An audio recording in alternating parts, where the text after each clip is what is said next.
Baik, selamat malam semuanya. Saya ucapkan Assalamualaikum warahmatullahi wabarakatuh. Jadi di pertemuan keempat ya, 14 ya, kita berbicara, 14 ini berbicara mengenai, membahas mengenai security, privasi, dan compliance ya, kepatuhan terhadap sebuah data. Gitu ya, sebuah data yang nanti pasti kita lihat apa yang menjadi pembahasan security, privasi, dan compliance. Nah, kita lihat di sini, jadi tujuan utama dari kontrol keamanan, ya pertama kita harus tahu bagaimana nanti ya data mengamankan dari tipe ya untuk menentukan klasifikasi.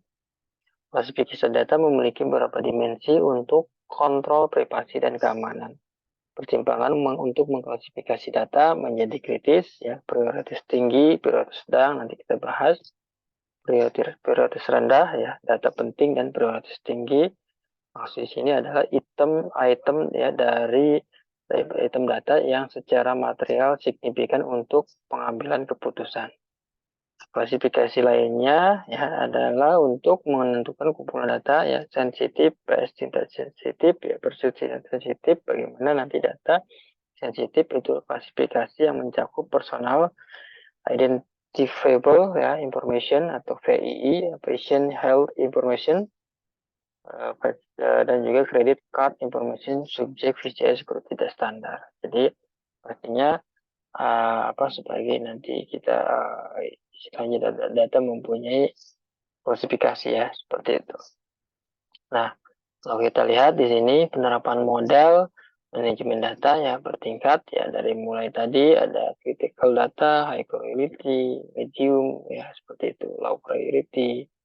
Yang mana diagram ini mengilustrasikan perbedaan yang dapat dipertimbangkan ya saat menyusun dan mengelola kebijakan tata kelola data dan klasifikasinya. Nanti pasti ada hal-hal yang perlu kita itu data yang untuk prioritas rendah, tinggi, ya sedang, ya kebijakan pemantauan lebih ketat berlaku untuk data penting dan istilah yang lebih tinggi ya, data yang prioritasnya tinggi dan penting seperti itu. Jadi pasti nanti ada tahap ini ya klasifikasi secara diagram. Nah, jadi apa yang menjadi aturan klasifikasi data sendiri? Jadi pertama, kunci manajemen akses data terletak pada klasifikasi data ya. Tentukan kelas data untuk organisasi karena setiap organisasi berbeda. Selanjutnya dapat mengidentifikasi 4 kelas. Pertama data penting, data yang prioritas tinggi, data yang menengah ya seperti itu. Jadi data prioritas tinggi bagaimana? Jadi nanti ya lihat ada juga data prioritas rendah. Pertama seperti keempat ya prioritas rendah.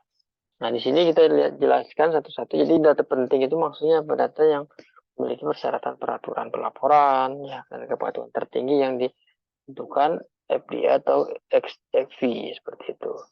Data prioritas tinggi jenis data yang secara material signifikan ya bagi pengambil keputusan di perusahaan, dipertimbangkan informasi rahasia dan data rahasia.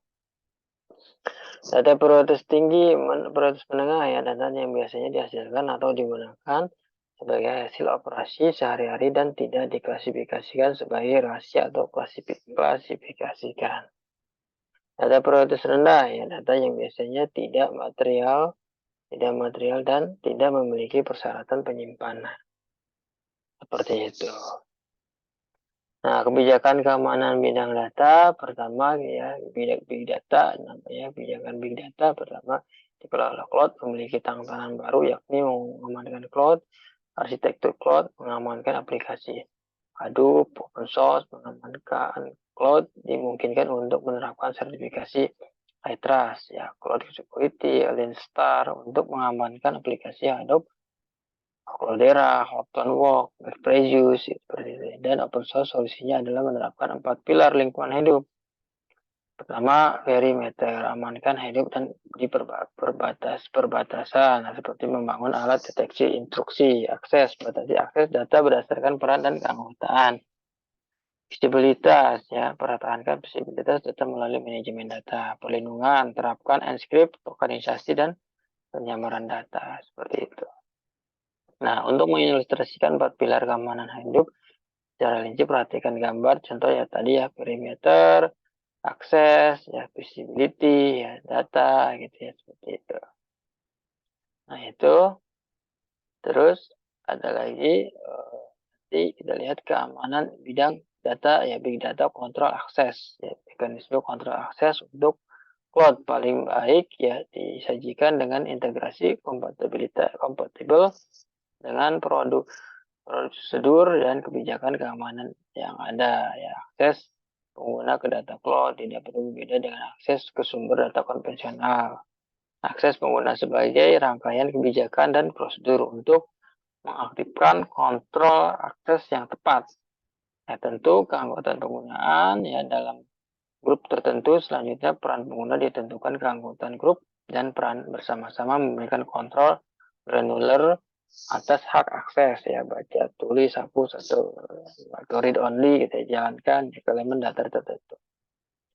Keamanan big data ya, kontrol akses ya, nanti ada di sini contoh pertimbangan penggunaan. Biasanya John Doe membuat grup HERE yang merupakan ilmuwan data berdasarkan informasi alat keamanan seperti Sentry dapat dikonfigurasi untuk memberikan akses ya, hanya baca ke data sensitif. Akses John Doe dikoordinasikan dengan hak akses Microsoft Active Directory sehingga konsisten di seluruh perusahaan dan dikelola secara terpusat. Seperti itu. Gitu ya, jadi ada Active Directory nanti buat tim marketing data science atau production read only gitu ya. Itu. Keamanan data kebijakan ya, terutama beberapa kebijakan keamanan tingkat tinggi yang dikunci untuk big data. Berikut daftar contoh kebijakan yang dapat diadopsi ya sesuai dengan kebutuhan organisasi. Kontrol keamanan pada hidup ya, hidup harus dikelola secara terpusat dan otomatis ya. Terintegrasi keamanan dengan alat TI, alat yang seperti seperti Kerberos ya, Microsoft Active Directory, LDV App, Logging, struktur antar kelola semuanya lah, dan intra-adup harus saling autentikasi satu sama lain. Terapkan kontrol akses kepada hub dengan alat seperti FHC Sentry untuk menerapkan kontrol akses ke data sebelum sesudah ekstrak transform ya, load seperti itu atau ETL. Terapkan isolasi ya, terus penerapan lewat audit, jangan izinkan transmisi data tidak melalui TTP, FTP, FTS, FTP, terapkan autentikasi alat IP pada transfer data massal atau Hadoop. Terapkan izin Hadoop HDFS ya, kontrol data ya, asal direktori, file aja seperti direktori yang diberikan beberapa pengguna grup izin file baca, tulis, dan jalankan. Terapkan enkripsi ke data berbutir atau kasar atau file atau kondensasi ke data berbutir halus. Seperti itu. Kebijakan perjanjian pengguna data ya. Salah satu yang harus ditetapkan tata kelola data ya, penyajian data, perjanjian data pengguna data ini ya adalah untuk kesepakatan antar dewan tata kelola data. Ya, jadi dapat diperdayakan juga nanti ya, semua data penting prioritas tinggi gitu ya. Sumbernya terpercaya, pertahankan kontrol perubahan aset data untuk yang membutuhkan ya pemberitahuan kelanjutan tentang perubahan skema data apapun, seperti itu. Data steward untuk memantau kualitas data yang kepatuhan metadata ya, data steward memeriksa data ya, data untuk pengguna secara berkala ya, untuk memastikan data statusnya terpercaya, memenuhi spesifikasi metadata untuk penyelesaian. Nah, terus data pengguna data ya untuk mendaftarkan dan memperoleh metadata ya, hub gitu ya, data pihak ketiga dan keempat ya, kebijakan penyimpanan yang diterapkan sesuai dengan ini ya, kebijakan itu TUA gitu ya. Data itu ada pengguna setuju untuk menyelesaikan pelatihan tata kelola perusahaan. Kebijakan operasional keamanan data juga ya, di sini kebijakan operasional keamanan data ya, ada berapa, ada 4, minimum sirkulasi informasi juga di sini bisa dilihat ya, seperti itu. Ada sandbox ya, seperti itu.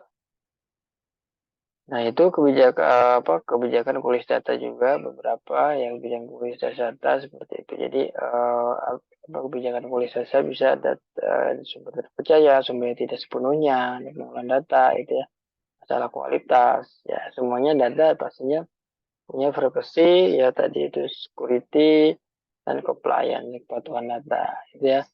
Itu pertemuan 14 yang mudah-mudahan bisa nanti dicoba diekspor lagi dan kalau tidak ada apa bisa ditanyakan, ada yang perlu ditanyakan atau seperti itu. Demikian malam ini saya ucapkan terima kasih ya. Assalamualaikum warahmatullahi wabarakatuh.